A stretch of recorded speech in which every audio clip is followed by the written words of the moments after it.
Joséphine Margaret Reaves. That's my married name. 60 years with the right man. I've been in San Antonio about, say, 50 some odd years, I guess. After Pearl Harbor, just didn't know what was going to happen. I had been doing some nursing work there, a private duty nurse, but I didn't care for that. We were just kind of floundering. This friend of mine, her name was Melissa Marini. She was of Italian descent also. So we got into the Army Nurse Corps, raised the old hand, you know, and all that. And then we wanted to go to a location not too far from Philadelphia because we'd never been out of town in our life. And we put in for Fort Meade, Maryland. My friend met this young man. In 6 months she was married. Well, of course, at that time you couldn't be married and be in the service, so she had to get out. The units and the nurses, we started to practice ourselves. They started to drill us up in Scotland. Meanwhile, all the Americans were gradually coming in to get ready for D-Day, which we didn't know about. We just knew that there was an awful lot of men coming in. For what purpose, we didn't know.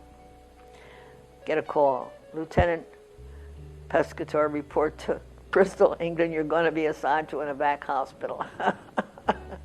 So I go down there with my little duffel bag, and I have my lipstick and my rouge, and I have my comb and brush and deodorant and everything else. And remember, I was in a general hospital, and we could wear dresses. So she says, "Well, where's your gas mask, Joe? Where's your helmet, your canteen?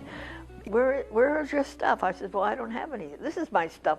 I'm carrying over my shoulder because I have my lipstick and rouge, you know. 5 days when I joined that unit, I was on a ship and going to the English Channel to Normandy and to Omaha Beach. It was a big bottleneck there. All kinds of ships were there. You see, they had all come in with guns, with tanks, with soldiers, just everything to recruit, to put onto the Omaha Beach because, and this was second, I guess you might say this is a second or third wave of this stuff. And so I could see, this is where they're going to get off this ship, and what are they doing? Oh, you go down the rope, and what's down there? There's the water, and there's the LST waiting to take you on shore. And they're losing their patience because they're yelling at you, they're Navy boys with an LSD. But we're scared to death. You try to go down a rope ladder with your foot flush against the side of a ship, and that's all you could do. You couldn't put your foot anyplace. And of course, as they came down, the Germans are waiting on the ground for them, so they're shooting them. Well, that was bad.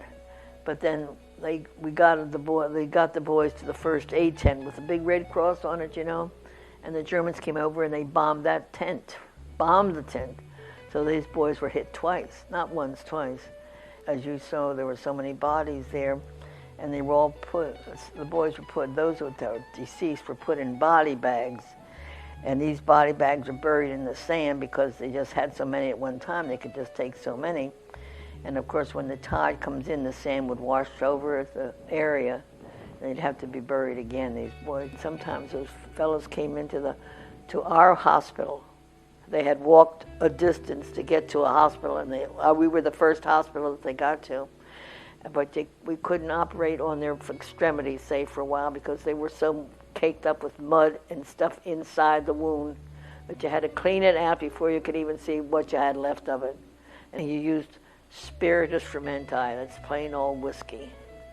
And you give them whiskey maybe twice, 2 times a day, depending on the way the doctor ordered it, to try to get circulation back in that particular part of the body that's not doing too well. They were trying not to amputate. Maybe the doctor gave you a day or maybe even 2 days to try to get circulation going in that leg and then, or arm, and then they'd say, "No, we can't do that." Some of these boys were telling they had 2 weeks basic training in the States. Then they were put on a plane and they bypassed England, they bypassed France, and they went right into Belgium to the Battle of the Bulge, injured in my hospital and back in the States before 90 days. After the war, we came back down here, and my husband went to work, still in the military. He went to work out of Fort Sam, and the years went very fast. The years have gone very fast.